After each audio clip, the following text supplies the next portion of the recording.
Oi,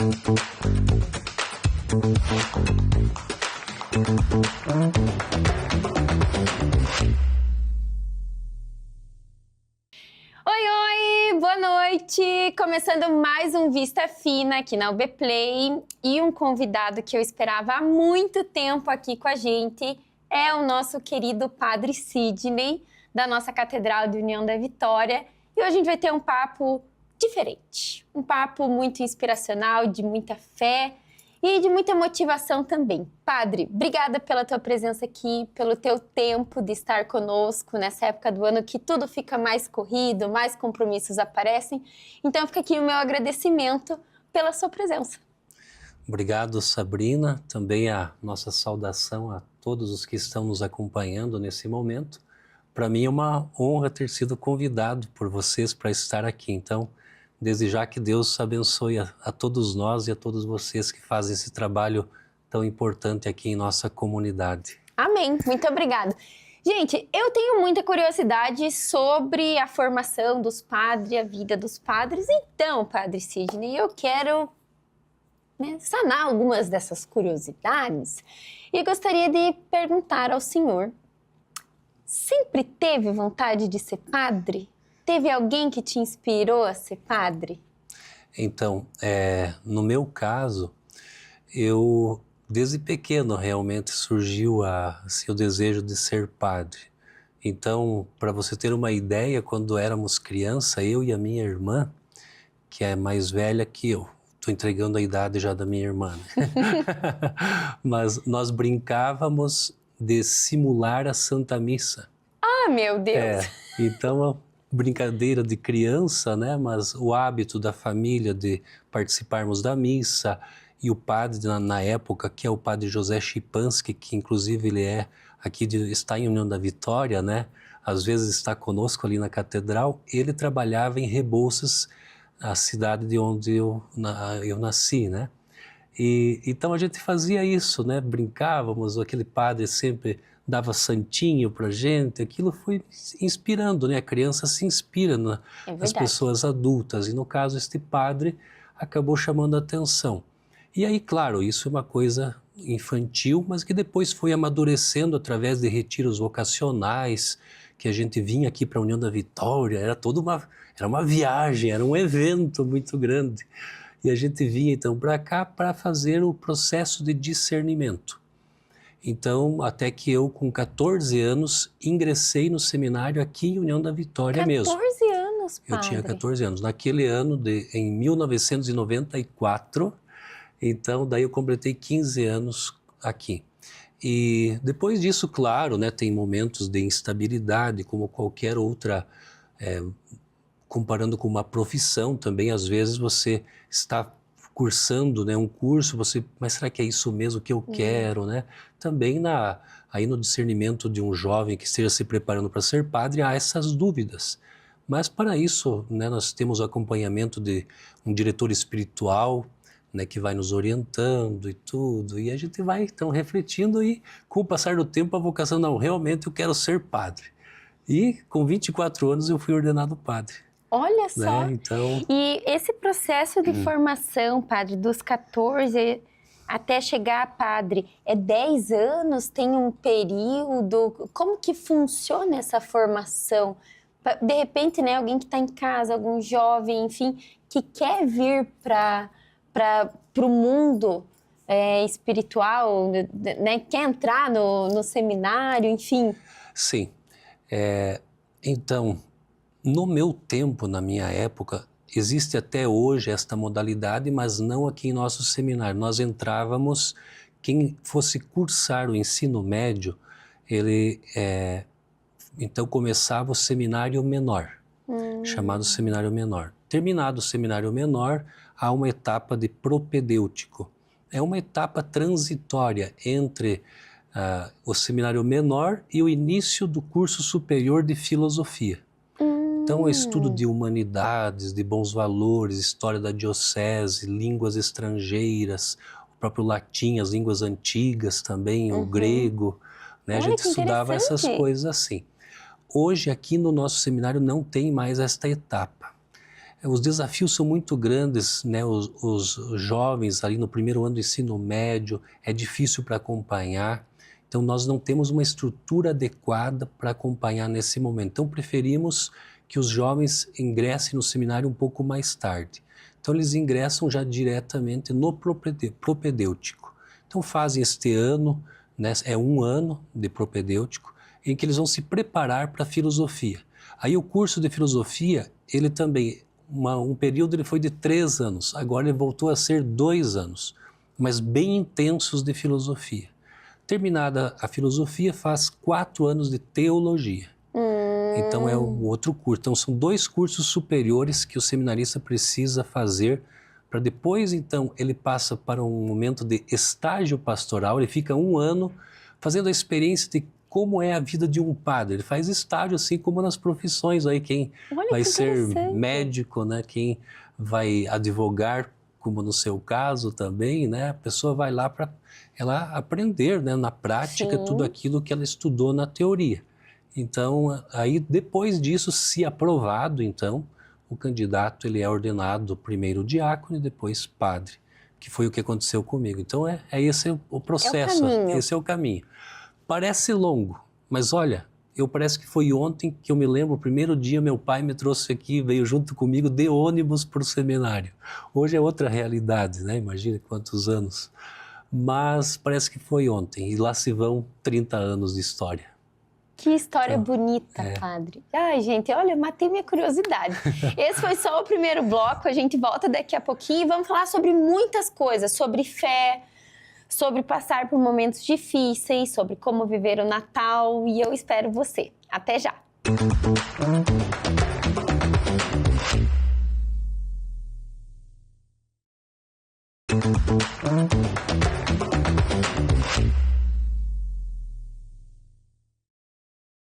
Oi, oi! Voltamos aqui. No intervalo, não paramos de falar 1 minuto.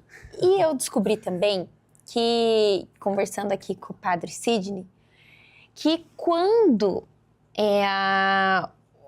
o homem assume esse papel de padre, se cria uma expectativa bastante grande sobre essa pessoa, né, padre? E nessa condição, vocês acabam sendo gestor da igreja, daquela paróquia que vocês assumiram. Conta para o público um pouquinho de como que é gerir tudo isso, conciliar. A igreja é dividida por setores, por pastorais, tem catequista, tem pessoal da liturgia, tem coroinha, e tem os dizimistas. Como que é essa organização? Muito bem, pois é, realmente às vezes não se faz ideia, né, daquilo que é a demanda da vida de um padre.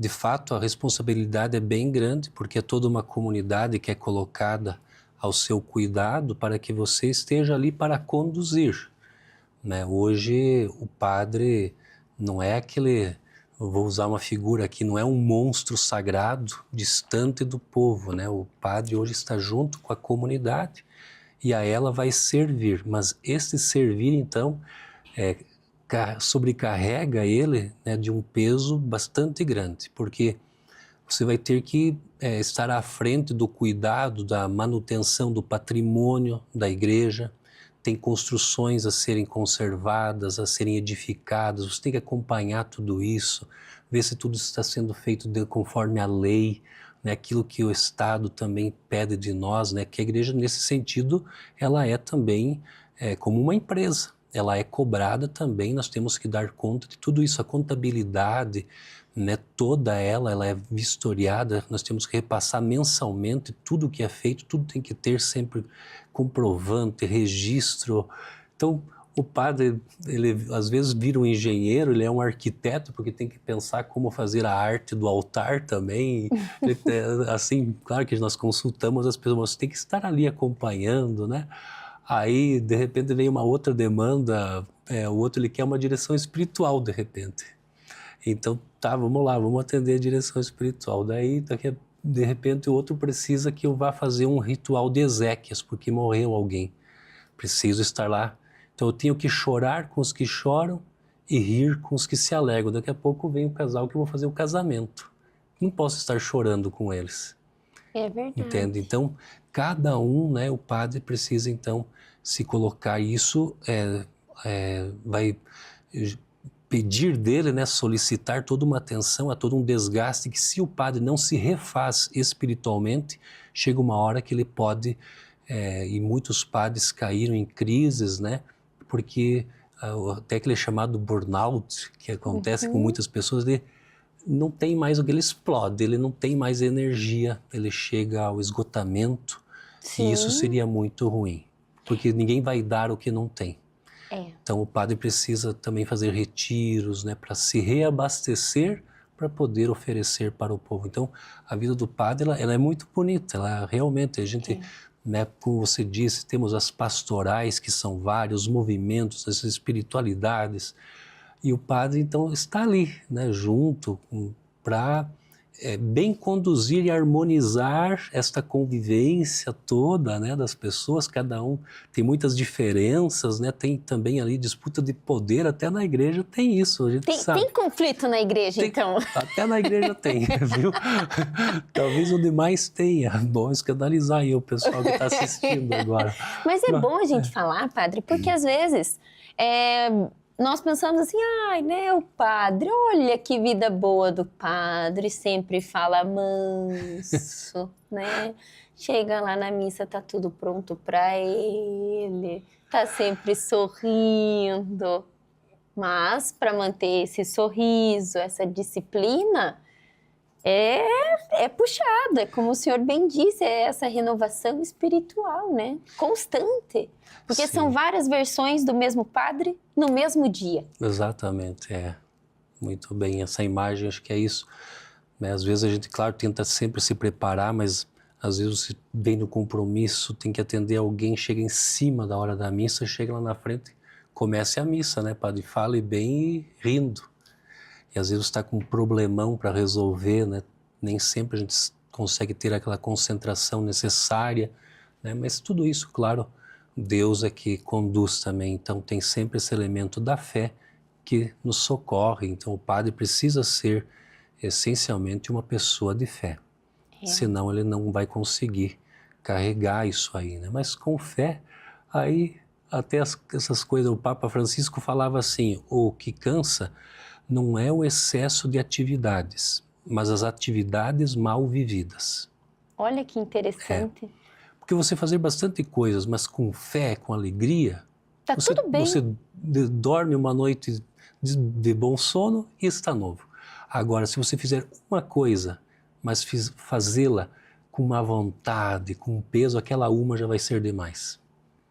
É uma reflexão perfeita, né? Porque a gente está numa fase de querer fazer tanto, a internet nos colocando esse peso que temos que ser altamente produtivo, estar em vários lugares, evento.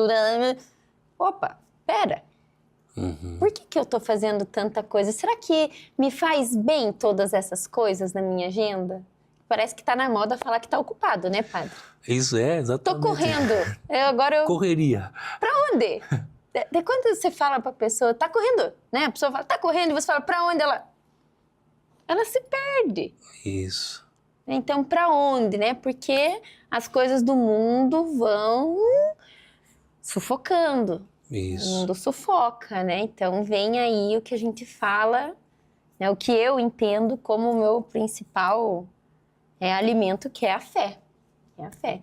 E a gente volta no terceiro bloco falando sobre fé e sobre Natal. Muito bem. Até já, hein? Eu espero vocês aí.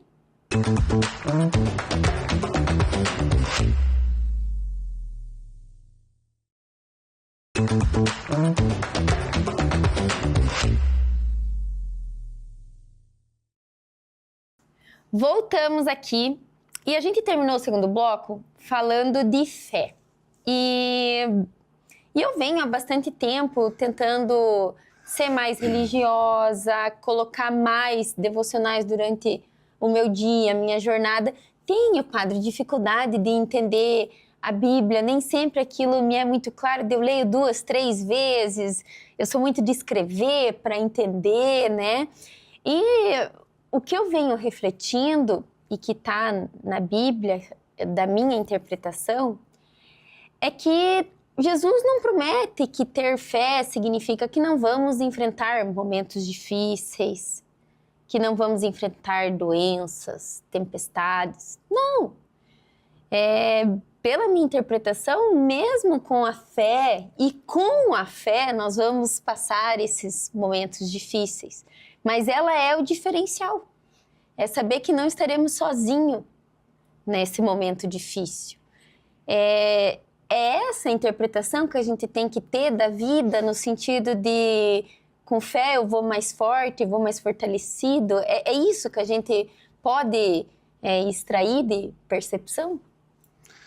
Então, bom, primeiro parabéns, né? Você falou que está se dedicando mais, né, à religiosidade e a gente tem percebido isso, graças a Deus, porque isso é fundamental na vida de um ser humano, a espiritualidade, que significa reservar um espaço em nós para Deus habitar. Olha que bonito. Né? Então, isso é espiritualidade. Eu tenho que ter um espaço, e esse espaço, vamos dizer assim, a gente costuma muito aqui no Ocidente falar do coração. Uhum. Então o coração aqui não apenas o órgão sensível que aí está dando sangue para o nosso corpo, né? Mas a parte mais íntima de nós, onde eu posso estar a sós com Deus. Então eu preciso ter, então toda vez que eu consigo sair dessa correria, como a gente falava aqui, que o mundo, né, que parece que a gente é bonito ser ocupado, quando na verdade isso nos distrai o tempo todo, eu estou fora de mim o tempo todo, então eu preciso voltar a mim e ter um espaço onde Deus habita. E aí vai estar eu e o meu Deus, posso ser eu mesmo, não preciso assumir papel, nada, né? Então todos precisamos disso, e a Bíblia, de fato, como você falou que tem dificuldades, para todos nós, né? Afinal, é a palavra de Deus, é Deus assumindo a linguagem humana para tentar se comunicar conosco. Então, de fato, não é fácil. E um exegeta, um estudioso da Bíblia nos falava um tempo atrás, ele diz, quando alguém diz, olha, a interpretação é esta, é sinal que é falsa, porque nunca é só uma. É verdade. Então, o estudioso da Bíblia nos disse isso, né? Então, tentar reduzir a interpretações literais, fundamentalistas, isso é uma pena, porque diminui e empobrece o sentido da Bíblia, que é amplo. Para cada pessoa, Deus tem uma mensagem que é única, né? Então, como você disse, e na palavra, então, nós temos muito claro isso. Deus, ele é muito sincero conosco, e ele nunca disse que nós não teríamos aqui dificuldades, tribulações, né? E de fato nós as temos, todos nós, em algum momento vamos tê-las, quem não as teve ainda, né? Mas uma coisa é eu viver esta dificuldade, esta cruz, esta tribulação na presença de quem me ama, ou eu vivê-la solitariamente. Aí sim a fé é esse elemento a mais. E muitas se desesperam na vida quando chega a esse momento, porque enquanto a vida ela está aí, eu estou dando conta de tudo, estou com saúde, minha família vai bem, eu tenho trabalho, perfeito, mas a gente sabe que, como disse Jesus, não fica, vocês estão admirados, ele disse uma vez quando ficaram pasmados diante do templo lindo, ele falou, mas não vai ficar pedra sobre pedra. Então, com o que é que a gente se admira? O mundo de hoje está com muitas imagens, assim, às vezes ilusórias da vida, né? Quando, na verdade, a vida, a gente tem que ter os pés no chão e vivê-la na concretude de cada dia e encontrar Deus nesses momentos. Então, Deus me ama, Ele me quer bem. E Ele diz, então, Jesus, no momento da tribulação você vai ter a oportunidade de provar tua fé. Então, eu gosto de usar a imagem do casal. Porque Deus também é um casal, usamos esta imagem muito no Antigo Testamento, mas Jesus também, ele é o noivo, e a igreja, nós, o povo, somos a noiva. Então o noivo cuida e zela da noiva, assim é Deus para conosco. Então, quando que o casal vai provar o amor um para com o outro? Na bonança?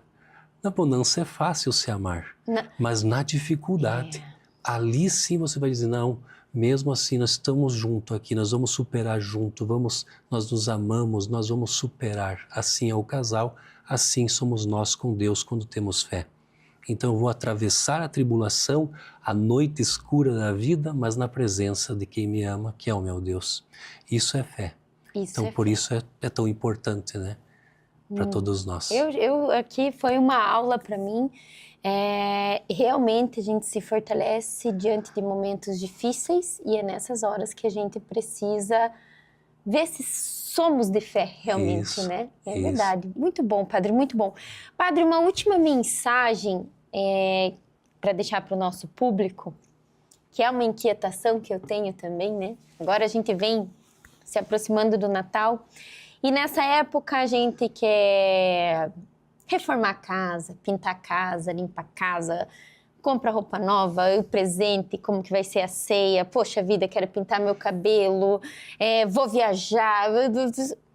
Mas o que é o Natal? O que é a essência do Natal? Como seria um viver ideal no Natal?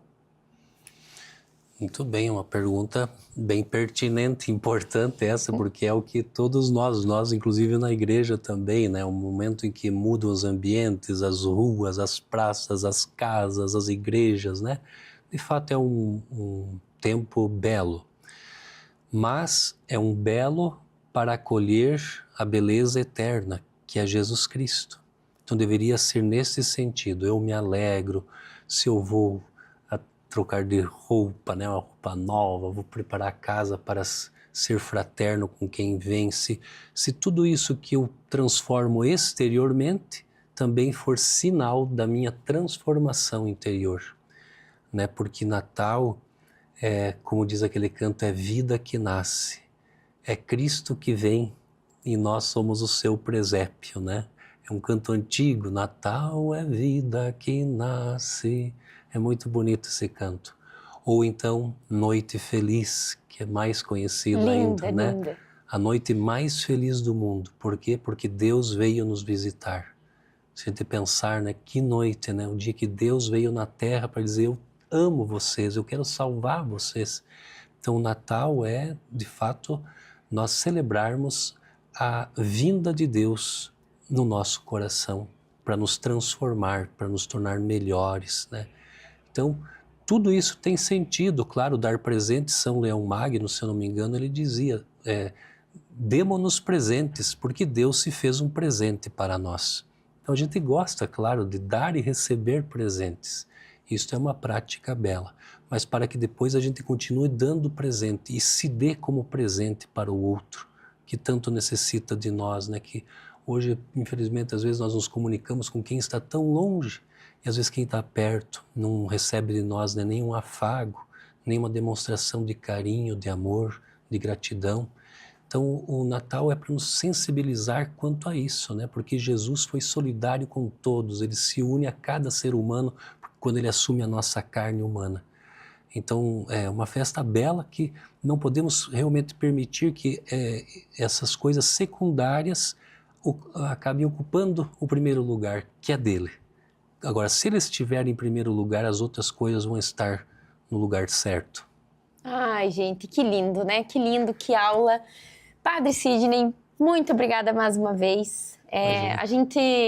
Eu saio daqui fortalecida, eu espero que você aí de casa também saia contente, esteja contente aí na sua casa, reveja essa entrevista quantas vezes quiser, porque realmente a gente precisa estar fortalecido na nossa fé e viver o Natal com esse amor no coração, com esse transbordar de alegria. Obrigada, Padre.